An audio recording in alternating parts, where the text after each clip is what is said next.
The good thing is our Facebook, YouTube, we can post on Facebook as well. So that's where it looks like YouTube is now live. Awesome. You tell us when to go. You're good to go. Great. So hello, everybody. Good afternoon or good morning, depending on where you are. We wanted to come together today and talk a little bit about Puerto Rico and Puerto Ricans in Puerto Rico and the diaspora. We have heard over the last 3 weeks about health experts and heard from economists and all those people. But when it came to people on the ground that are actually the ones responding, we haven't heard that much. So we wanted to take this moment and tap on the wonderful family of the CPD network where I work. My name is Julio. And talk to our affiliates from CASA, from NYCC, from Organized Florida, and from Taller Salud, to really bring together a little bit the perspectives on places that are really getting affected, and places where we have millions of Puerto Ricans that are fighting back, that are essential workers, and that are coming together to actually respond to this crisis we are facing right now. Today we're gonna just do, we're gonna set the agenda this way. We're gonna have our participants talk a little bit about what they're seeing on the ground. So I'll have them all like talk a little bit and like set the stage. Then we're gonna talk about how we're fighting back, and we'll finish up with some demands and how we feel like this is, we can fight back. I'll do a little bit of framing for folks, but I wanna urge the participants to also feel free to share what they're seeing and their experiences. So what's been happening in Puerto Rico? It's been a difficult, you could say, century for Puerto Rico as a colony, but I'm not going to talk about the 100 years of Puerto Rican colonization. So I'm going to stick to the last 10 years and the fact that Puerto Rico has been in an economic decline that has limited the ability of the island to actually recover. Puerto Rico has been in an economic decline that has forced millions of people to leave the island, more than 15% of its population. Many of them had gone to places like Pennsylvania, like New York, and like Florida. And they have been having to go out because Puerto Rico hasn't been able to stand up and can get back, like you would say, in shape. And that has happened for many reasons, but one of the main one has been because Puerto Rico over the last years has been pushed to extreme measures and budget cuts and austerity measures that have made it really, really difficult for the island to recover. Mainly because what we've seen is that governments have come and gone that have pushed measures that are good for corporations and good for hedge funds, but really bad for Puerto Rican people. This can also be kind of, you know, combined with Hurricane Maria and the impact that hurricane had on the island that we're still recovering from earthquakes that we have felt and we still feeling in Puerto Rico, and from the latest COVID-19 crisis. We are going to be hearing today from people on the ground in Puerto Rico that can talk a little bit about the crisis here, but also about the people that left or the people that in some way or another are responding to this. We're gonna have really exciting panelists that are gonna be sharing their some information. So we're gonna have Grace Blanco from Taller Salud, who's gonna talk a little bit. We're gonna have Frank Rivera from Organized Florida, and I think he might have some companions. So Frank, you can bring them in if you want. We're gonna have Thais Carrero from CASA, Pennsylvania, and we're gonna have Georgina De Jesus from NYCC, although she wants to be called Gina, so I'm gonna respect that. So we're gonna start today just talking, grounding ourselves in what's happening in Puerto Rico. And we're gonna start with Grace, who's on the phone, so we can't see her beautiful face, but she can like talk about Taller Salud. And Grace, feel free to introduce yourself and talk a little bit about what you're seeing on the ground. Yes, thank you, Julio. This is my virtual voice, meanwhile. My name is Grace. I'm a community social worker and an organizer at Taller Salud in Loíza here in Puerto Rico. For those of you who don't know Taller Salud, we are dedicated to improving women's access to health in general, reducing violence in community settings, and promoting economic development and community organizing on the ground. So we have 3 programs right now that we see through the lens of health and reducing violence. So here in Puerto Rico, all that Julio said in the introduction about our past 10 years and specifically like 3 or 4 years. And also we have nearly 50% in children poverty. So that's already a big emergency to be dealing with day by day. So we have like an inception of emergencies that have a bigger impact on our people, our families, and our communities, obviously. So here, like in the actual emergency of COVID-19, we have actually 45 deaths in Puerto Rico, nearly 900 cases confirmed, and only 8,000 tests have been done. So that's one of our main demands, that they have been lacking tests and actively doing tests. So we're now 1 month from quarantine. So there's no contact tracking right now, nor massive tests, as I said. So we are waiting right now for a big rise this next week in the number of cases. So we are like preparing ourselves and trying to focus on demands and also mutual aid support on the ground. So in general. Awesome. Thank you, Grace. And we'll talk a little bit about what people are doing on the ground in Puerto Rico in a little while. On the epicenter of the crisis, we have 2 wonderful people from New York that I wanted to introduce you to. We have Jesus Gonzalez and Gina. Jesus, if you're willing, if you're able, can you share a little bit about what you're seeing, like generally in New York and with the Puerto Rican community, and how people are kind of fighting back and responding to this crisis? Yeah, I think the first thing I wanted to say is that our community hasn't gotten a break. Like, series of natural disasters, earthquake, hurricanes, mass migration from Puerto Rico to places like New York, all over the country, figuring out how to make sure that our community gets at least our basic needs, and feel supported in transition. Then this pandemic strikes, which then takes the social out of social justice. It like prevents us from being in person, prevents us from fighting for each other in person alongside of us. And so, like Boricuas in New York specifically have, really bear the brunt of many injustices when it comes down to police brutality. It comes down to housing rights. In the United States, we have the lowest graduation rate than any other Latino population, immigrant Latino population, own the least amount of businesses. All of these things, without going down like a morbid black hole, I would say that with all of those crises, our community has stood up and has been at the forefront of addressing this crisis, the COVID crisis. Gina is a prime example of that. The folks at NYCC, our affiliates across the board, really are prime examples of that.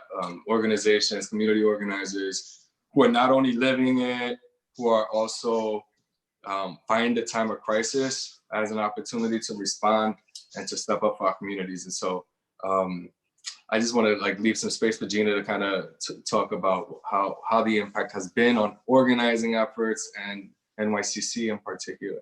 And for you, Gina, how has it been for you? Hey, I'm Gina. So I'll start on the impact it's had on me personally. Definitely very challenging. I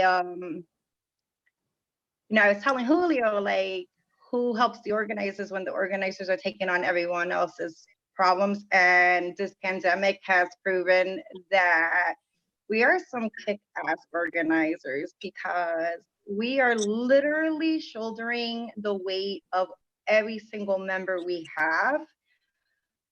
Our members are scared. Our members are dropping, are getting sick. Our members are literally in the front lines of this pandemic.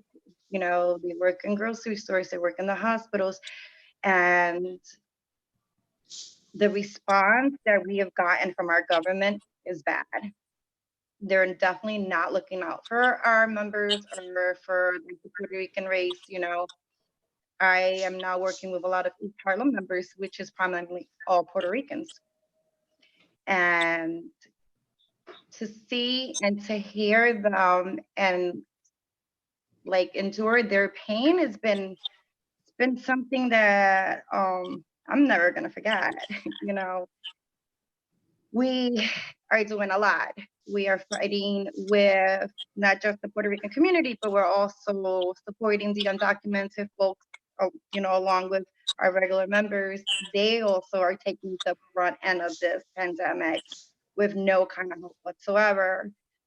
We started a fund for them to help them because most of them have lost their job. They have no kind of income, or it's either one or the other, like the mother or the father have been hospitalized or, and suffering. So I'll tell you one thing, lessons learned in life right now, that organizing through social media and Zoom and everything, you can't do it, but there's nothing, like Jesus said, social's been taken out of our fight. And I think that when we come out of this, we're definitely going to come out 100 times stronger as a community.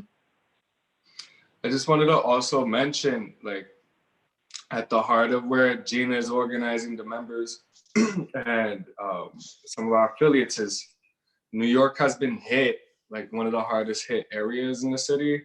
And so like one of the things that we've seen, like the hospital nearby, refrigerated trucks to take the overflow of bodies that don't fit inside the hospital's refrigerators, like stuff out of a movie that can paralyze us. Like it can stop you and put things in perspective in a way that that I'm not sure anything I've ever or will it ever experience will do. And so it's really demanding. Like right now is the time where government can just say, oh, we're doing for you. Right now is the time where we can really push the envelope and push them to respond to our communities, because that they're going to, like, at this moment, the federal government has not responded adequately, and we are the ones that need to. Organizations like MSCC, community organizations like Taller Salud, like CASA, like all the organizations, Organized Florida, that are on this call are really the backbone and support in our communities that people can bank on. And so I just wanted to name that because it's something that it don't matter what you got or whatever. This is like an unseen force that none of us was expecting to sweep us, and I'm happy that the folks here are not on this call are not paralyzed by our actually moving. Yeah. Thank you, Jesus and Gina. I wanted to continue, our moment of reflection. New York has one of the biggest Puerto Rican populations with about more than 1 million. But what we've seen is that other centers of population of Puerto Ricans have been popping up over the last couple of years. And we're gonna talk to two of the biggest ones right now. I wanted to give space to Thais from Casa PA to talk a little bit about that community, how it's growing, and, you know, how people are feeling and dealing in this moment. Hopefully she's there. I'm here. Right? I was on mute. Yeah, great. Hello, everyone. My name is Thais Carrero. I am based in York, Pennsylvania, and I'm the state director for CASA in CASA in Action. We're a social justice organization focused on the Latino and immigrant community. And I have to echo everything that has been said so far. I think it's an unprecedented time. It has absolutely changed the way that we're doing things, but like it's been said, it's a huge opportunity to help people understand and build power in a different way, because the issues that have been coming out of this crisis are not new issues. They are issues that have been happening for the longest time, like related to housing, related to healthcare, and like basic income. So it's been a big opportunity to build on that and get like a deep understanding of like the root causes of our problems. It's not a coincidence that our communities are the hardest hit by this virus. They're you know, we're here because, you know, the government continues to put people profit before people. So while it has changed 100% the way we do things, it is definitely an opportunity to build, to remediate, right, the needs of our people right now, but also to build for the future. Um, in the things that we've been doing, you know, at the local and state level, and even at the federal level, I think one of the important things that we've been trying to get more recently, in addition to, you know, the demands to cancel the rent and like release inmates and ICE detainees and paid sick leave and all those things, we've been advocating for the state to release the racial data on the COVID cases, because we know for a fact that our communities are being the hardest hit. So far, we got some information from the city of York, where is one of our core counties, and the majority of the I think there's close to like 100 cases now, and the majority of the cases are actually Latinos, and like the city of York is majority Puerto Rican, so consequently the majority of the cases are probably, you know, Puerto Rican people. So that we can, you know, use that data to be able to continue building and helping grow the movement to advocate for the things that are just basic human rights, like healthcare, like housing, and those type of things. We were also in the middle of our census work. We were, you know, the model and how we work is basically out door to door every day. And that has completely changed. So our organizers are now working through Zoom, working through the phone.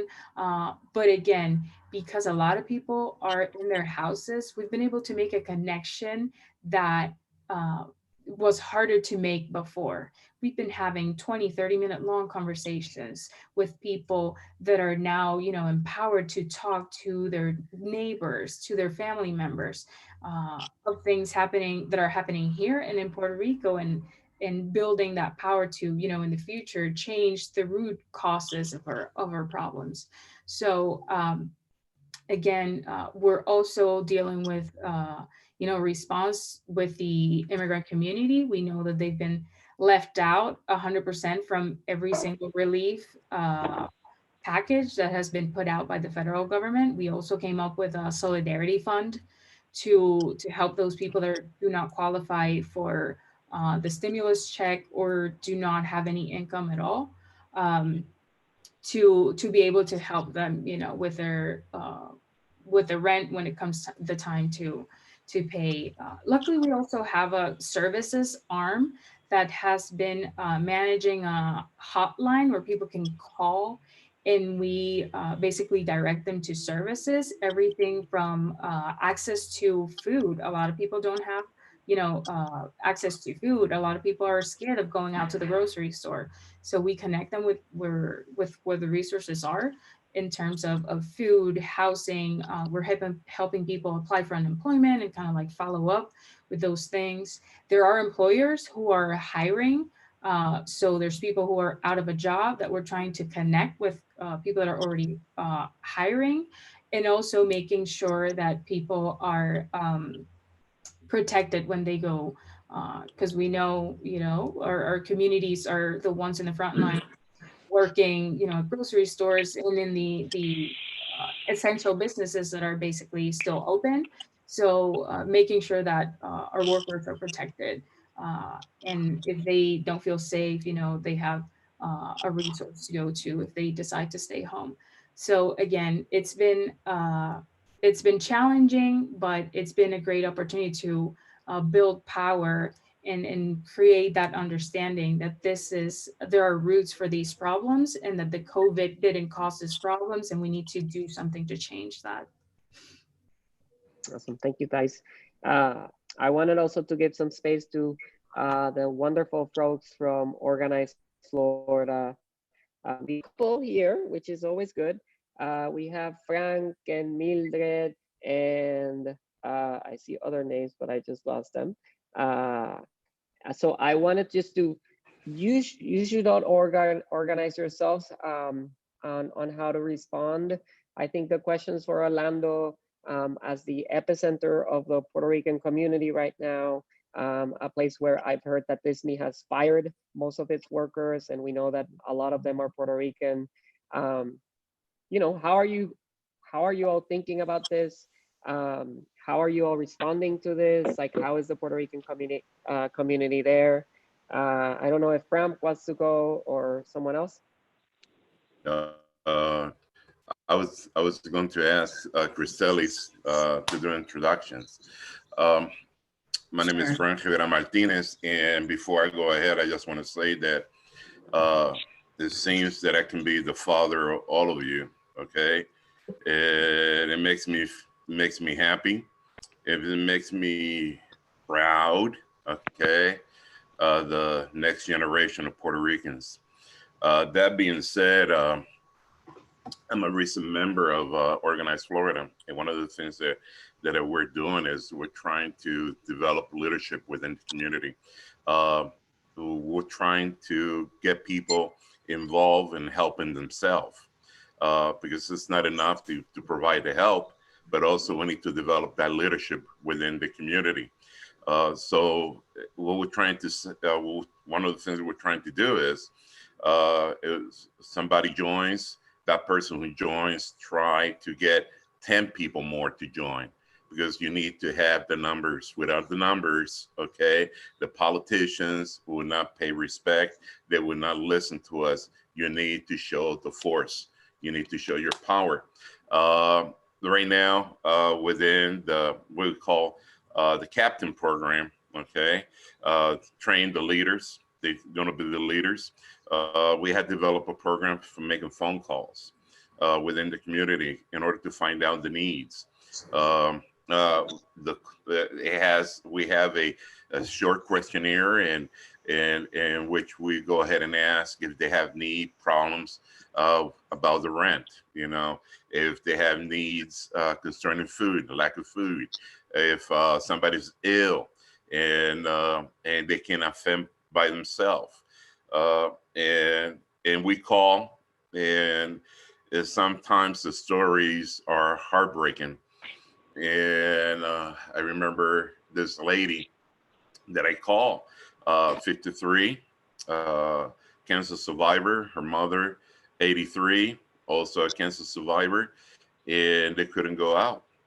So the thing is, that's one of the things that motivate us to get involved and tell them that there are resources there. And in a situation like that, we keep the number, so in order we can call back and see if we can find another way to help them. And the other thing is, here in Florida, we don't have a plan. We don't have a plan. Ricky Rosselló was famous because he used to say he had a plan. Well, DeSantis doesn't have a plan either.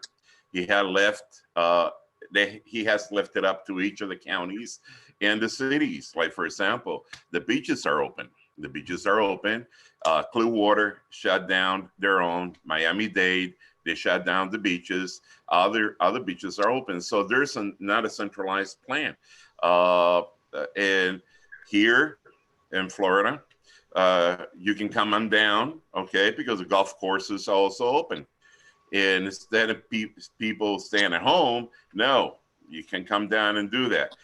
And here you can go to church, and you can gather, and you can forget about social distancing. And I was raised in church, and I tell people, look, you can stay home. If you stay home, it doesn't show you have a lack of faith, okay?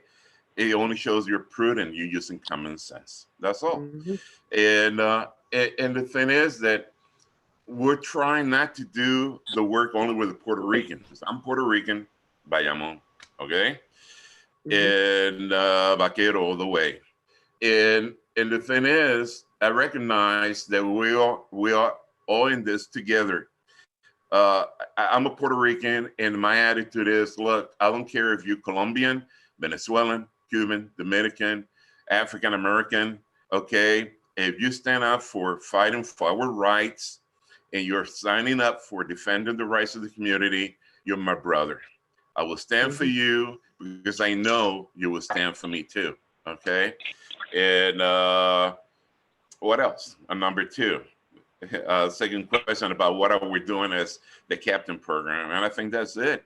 I don't know if Cristelis would like to take it or Wanda would like to take the other ones. Yeah, so hey everybody, I'm Cristelis with Organize Florida. We have 3 leaders from our Palante por Más coalition here, and they're gonna talk about these questions that we have. And I wanted to go back to the question originally posed about the job situation.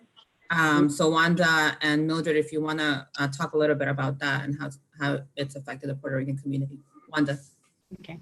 Yes, I wanted to mention that here in the state of Florida, we have a large population that have lost jobs that work at the parks, and they have lost jobs also in other locations nearby in the city that are centralized pretty much in this touristic area, Kissimmee, Orlando, and Seminole, all these counties that are surrounding the parks. And what we're facing is that the system here in Florida was not prepared for the claims for unemployment. So people are not able to access the system to apply for unemployment. People are not getting responses. They are not able to apply at any time of the day. So the assistance is not there for them. The system is not working for them. And there is really basically no support. Now the governor DeSantis has created like this separate kind of online system or website or whatever he wants to call it, just to fill out one form, and that form is then passed on to people that he had hired at the last minute to try to manage unemployment or enter the unemployment for other people, because the system is not working. It's just not working. People still waiting for an opening throughout the 24 hours of the day to try to file for unemployment to cover for the losses of income throughout this period. And I think it's a complete disregard of what the population needs, the working families here in Florida, and around that, the consequences of these people losing their income, also their rents and their where they are living at is also at risk, because there was a moratorium of 40 some days on the rents, but then the landlords are asking for rent after that. And if you lost your job and you cannot even get unemployment, and what you're going to get is probably about 1/3 of what you make, it's still not going to be enough to pay back the rent that you owe, because you lost your income and you still cannot get anything. So what is it going to happen? what is it going to happen? So we're trying to organize around those big issues to try to push our government, their governor, to actually be more proactive into not letting our communities and our people suffer and to be put through this hardship. We already have families that came here through the issues of Hurricane Maria that lost everything. And they've been working really hard to build up to try to get their families stabilized. And now this issue is another bump on the road that is even more than a bump on the road for them to be able to stabilize their families and move forward. There are a lot of issues with health. I think that there's not going to be enough, they are not doing enough testing to identify people that are sick regarding this virus. And I think that that's the manipulation of the data, because if you don't have enough people tested to show if they are sick, they're manipulating data to try to open businesses again within the next couple of weeks. So I think that we need to be careful. We need to watch the situation, but we also need to continue to organize around it and let our families and our communities know that we here as Organized Florida and Palante por Más are offering an opportunity to get ready for a big fight for our livelihood. So Mildred, if you want to join in and you have more details to share, go ahead. Yes, good afternoon. My name is Mildred Wright, and part of the Organized Florida. What can I say? I'm so frustrated because we talked the other day, we had a meeting and with one politician, I'm not going to mention the name, and I was asking him that we do need to have testing, a clinic in the Hispanic area. Our people mostly work at the airport or at the Disney, and they all live around that area from the airport. If you have been in Orlando, you know that the Semoran is where mostly the Puerto Ricans, they live there because they work at the airport. That is the easy way to commute every day to go to work. Now they're open. They have two sites for testing. One is going to be the convention center, which is very far away for the Hispanic community. Another one is going to be open at the Millennium Mall, which is in the white area, high, let's put it this way, high class, and nothing in the communities where they really need it. We have been already put in by zip codes, and in the areas they are highly coronavirus infected people are in the Hispanic people, are in the Black community, and they don't have no way to get tested. That is a frustration. It is a frustration. And the other thing it is that the workers, I used to work at the airport, and in order to go to vote, those third company here that they hire, like the SkyCap guys, the wheelchair and all those guys, they work for the minimum of $5.95 an hour, just because they get tips.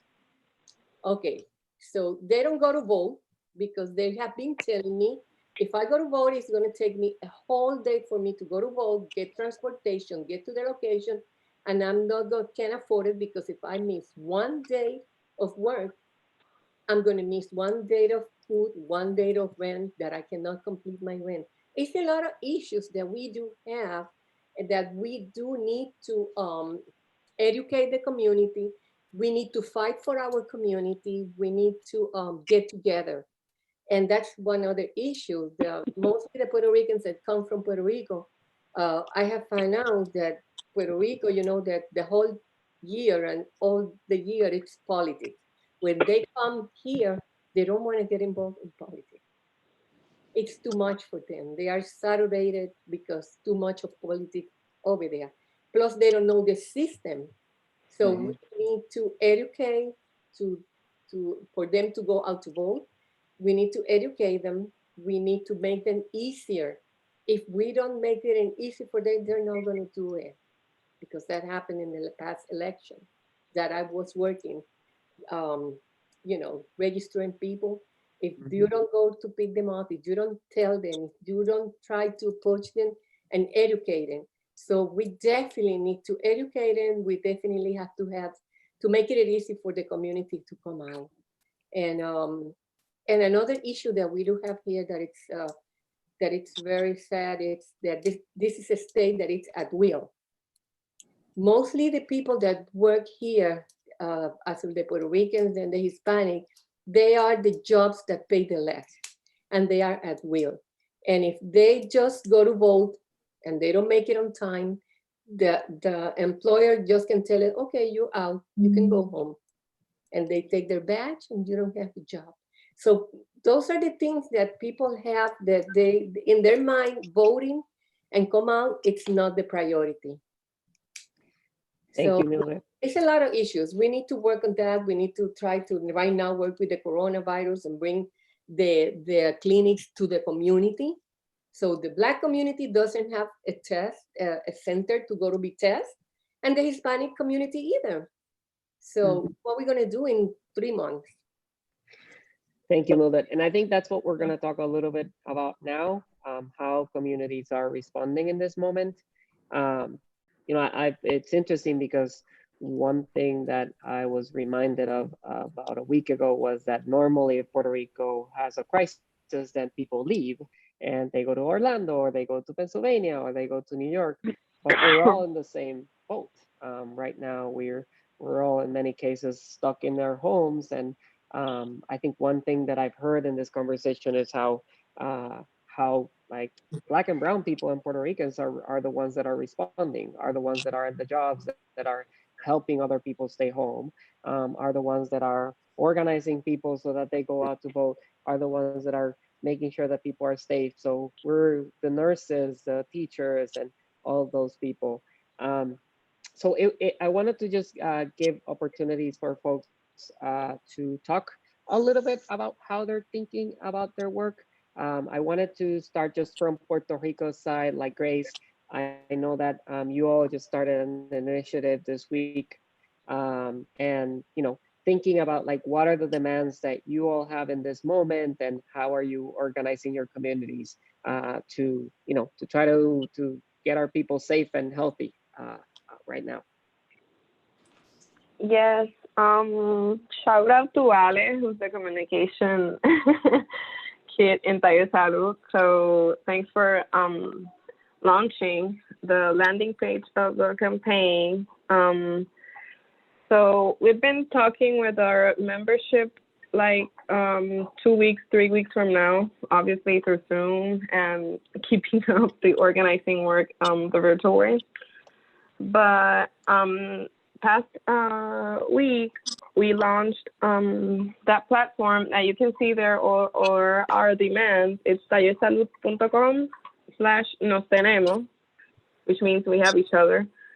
And you can see there 2 communications. We communicated to the government, communicating our demands and the conversations we're having on the ground, basically with the people that are experiencing the crisis. So we have as a priority saving lives, and that requires the health perspective, but also not only the economic perspective of the crisis.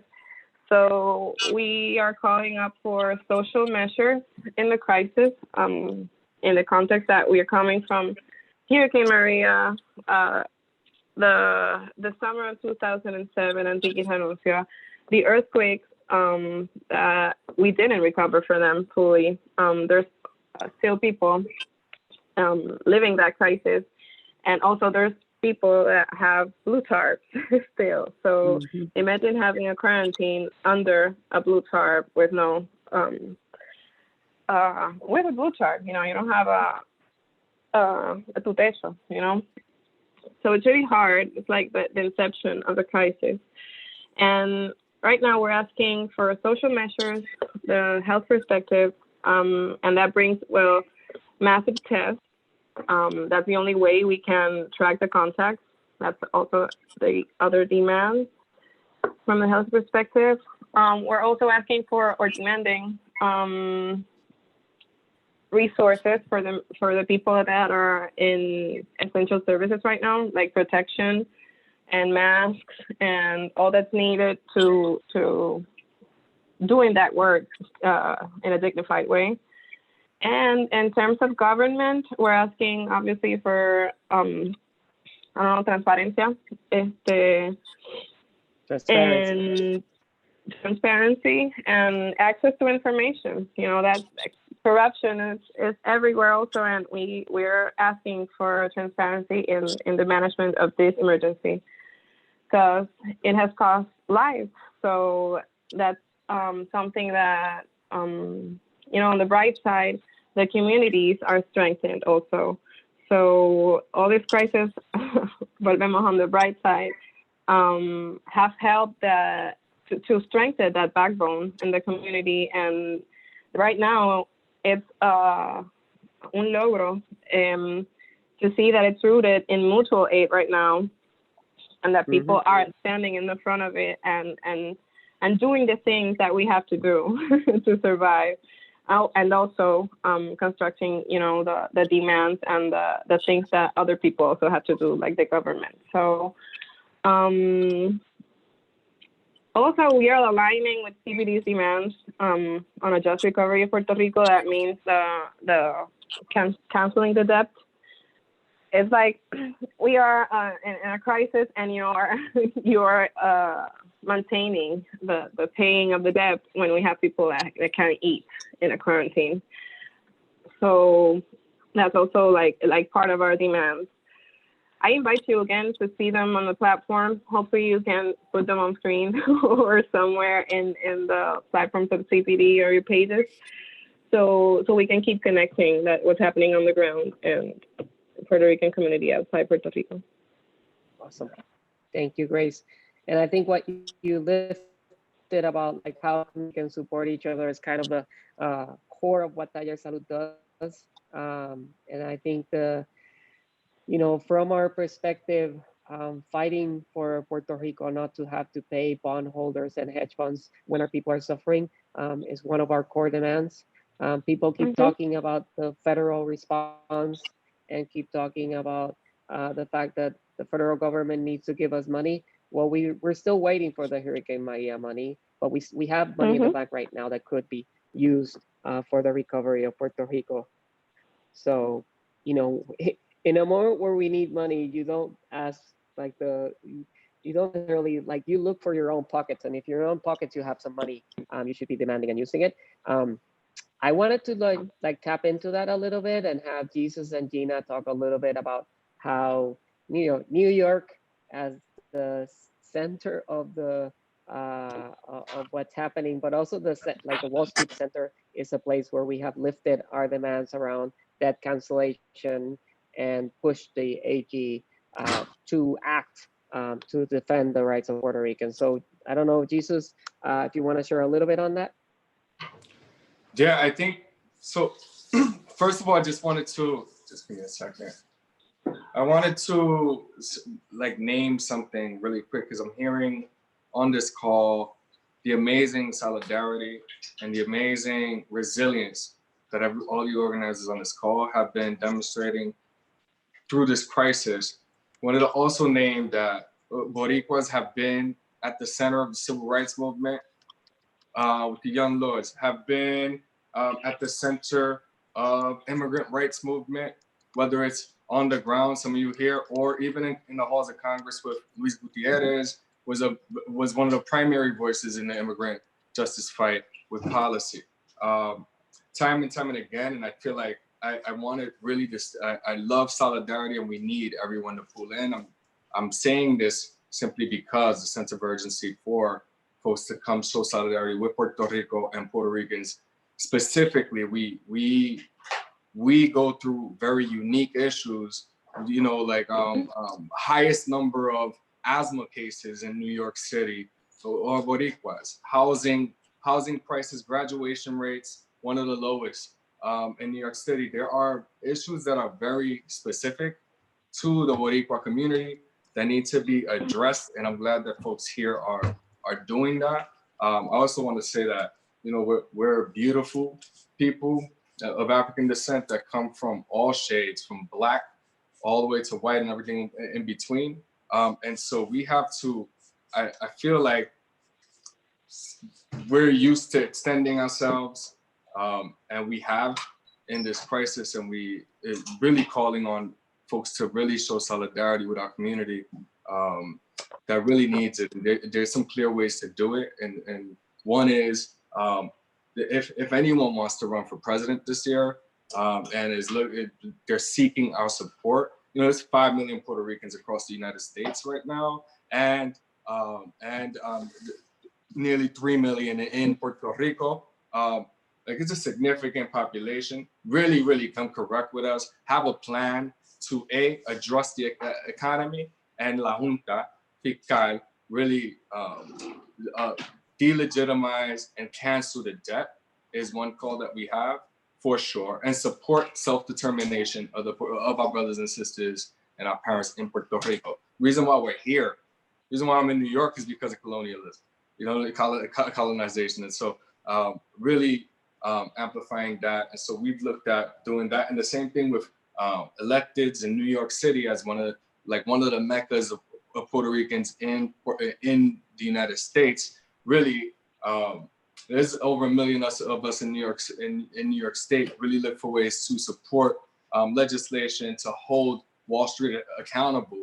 We've been, Gina can talk a little more about that, but been targeting and naming the players who created the financial crisis in Puerto Rico, because New York is where Wall Street's at. Is the financial capital, and the deals, you know, the panita deals were done here. A lot of them is not, you know, a lot of times we blame the Puerto Rican government and we blame federal authorities. And then I think lastly is one thing that Grace mentioned, and I'll pivot over to Gina, is the mutual aid projects that we are all we got. We really need to count on each other in times of crisis. Look for ways to meet immediate needs, food, and try and stay healthy. And B, push for policies that impact and improve our communities. And so I just wanted to, and there's been ways that we've done that without being more long-winded than I have been. I want to pass it over to Gina to talk a little bit about how we're holding folks accountable on the debt. And there's folks who are not on this call who also work on this issue.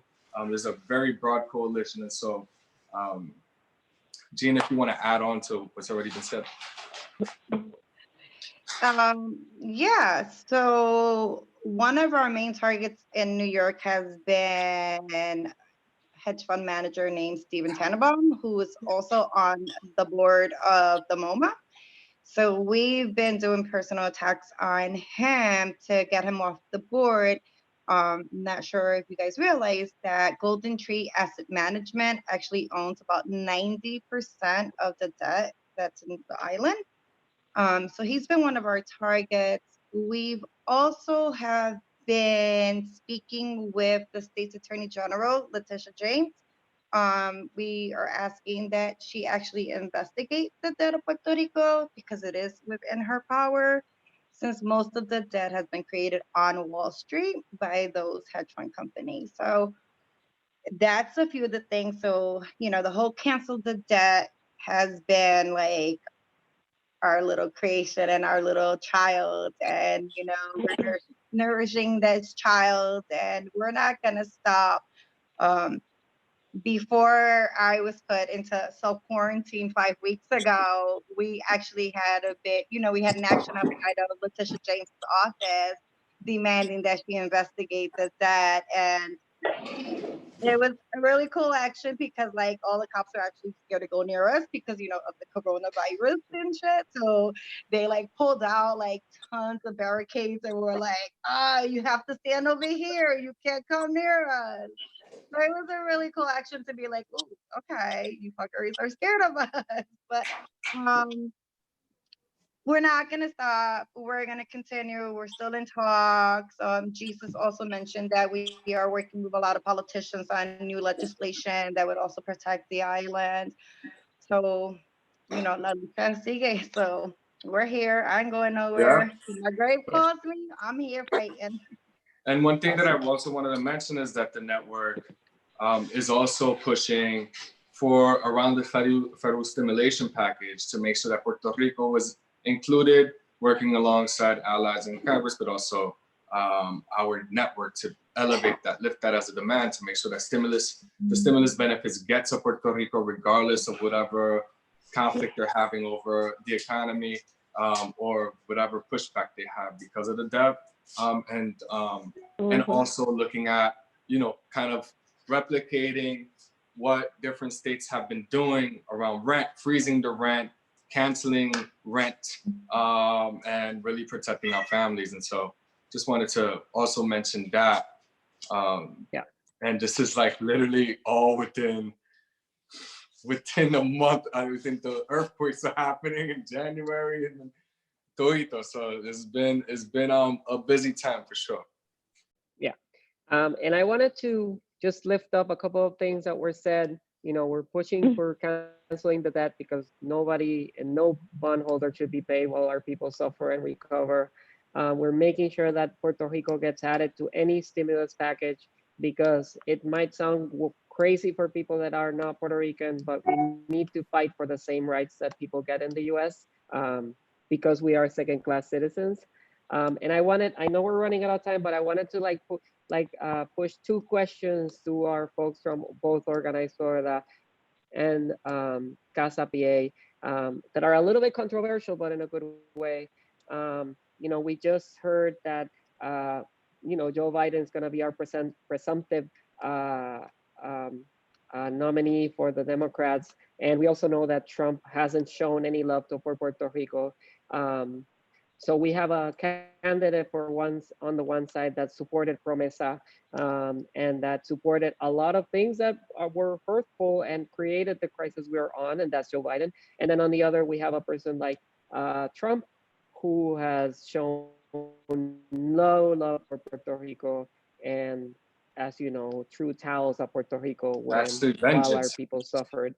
Yeah. So, I think both Casa PA and Organized Florida, you are at the epicenter of the fight and the elections. Together, you control like 1.5 million Puerto Ricans that could change the election, the future of the country. So I wanted to start with Thais and see what she thought about that, how you're fighting, and how we deal with this moment, and the fact that both nominees are not particularly great for Puerto Rico, but we need to make sure that our demands are heard. So Thais, you want to start? Absolutely. I think it's important to share some numbers to frame this conversation. Pennsylvania is the fourth state with more Puerto Ricans. We have almost 1 million Latinos, and more than half are Puerto Ricans. And Trump won in Pennsylvania in 2016 by 44,000 votes. So if we can only turn out 50 or 60,000 Puerto Ricans out of the 500,000 that we have, that is good enough. And it's important to share those numbers, because when we have conversations and we share those numbers with people are like, oh, I didn't really think that my vote mattered.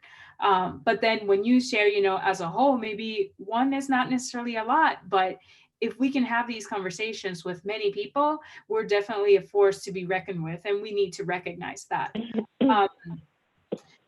We definitely have to get rid of Donald Trump, but Biden becoming the nominee doesn't mean that he gets, the automatic vote of the Puerto Rican population.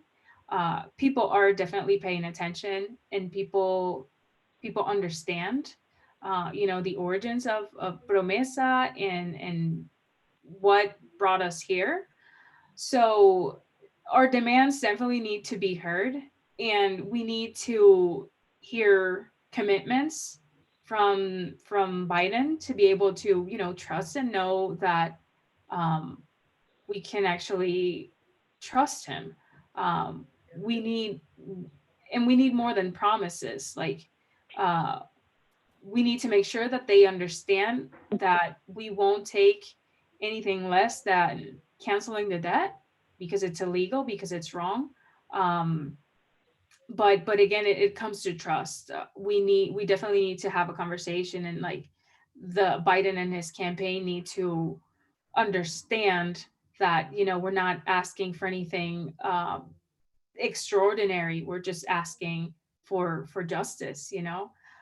So our votes need to be earned. It doesn't mean that because he became the nominee, it's an automatic thing. I think we need commitment, and we need to make sure that they understand that this is just the right thing to do. Thank you, Thais. And I see somebody lifting their hand. I don't see your name, Yeah. so. I would like Oh, to have a question, just by curiosity.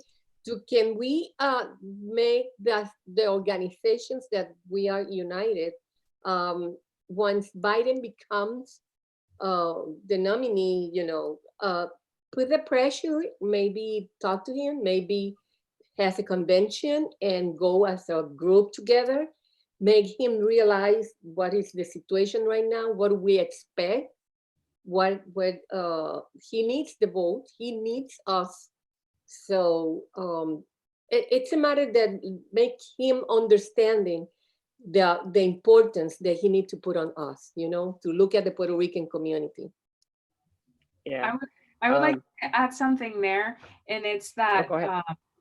Our sister organization, Casa in Action, initially endorsed Bernie Sanders, and we have people, you know, from the community running for delegates. So we continue to push those delegates, because delegates have the ability to go, you know, to the convention, which who knows if it's going to be virtually now, and actually, you know, inform and advocate for the party platform.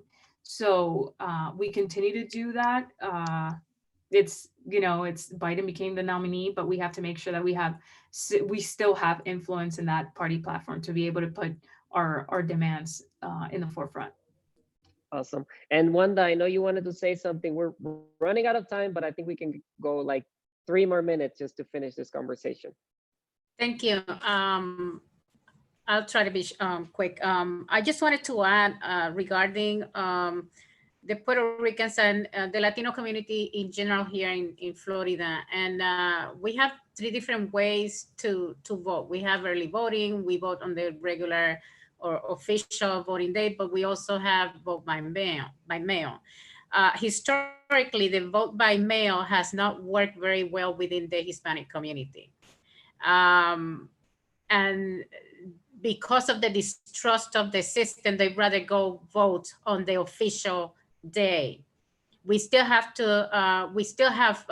had to work to move the people to get them to go to vote. So we provide many opportunities for them to vote. Now the actual governor is trying just to keep a general idea of voting by mail. So actually that is going to affect how our community will vote because of the limitations that are within that process. If your signature is not the same as the one you register in your voter registration, that vote is going to be invalidated. And there are a lot of traps in Georgia. There are a lot of traps within that way of voting that is going to keep our community, our vote is going to be at risk. So we need to, there's some movement already here in Florida to try to stop the governor from us implementing just the vote by mail as his idea of making it so-called easier and safer. But at the end of the day, it's just a way to keep people, certain sectors, from coming out to vote because they are not going to be supportive of him, probably. So he is rather just to, keep him out of the way. So I want to create awareness by bringing the issues so all of you know what we're also facing, and we're probably going to need to have additional help just to get this going and stop that from happening. Thank you, Wanda. And unfortunately we are out of time. but I think this has been super helpful. We are thinking about doing this in Spanish also, so that we share with other folks. You know, I wanted to give Jesus like 30 seconds to, you know, share our demands.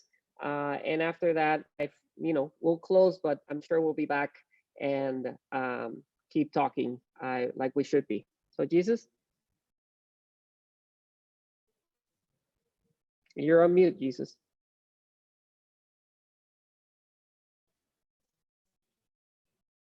All right, we're here. So much said on this call, and please add on to anything I may miss, but I want to say that, look, there's an opportunity to investigate and audit Puerto Rico's debt, cancel Puerto Rico's illegitimate debt, make sure that Puerto Rico gets adequate support in times of crisis.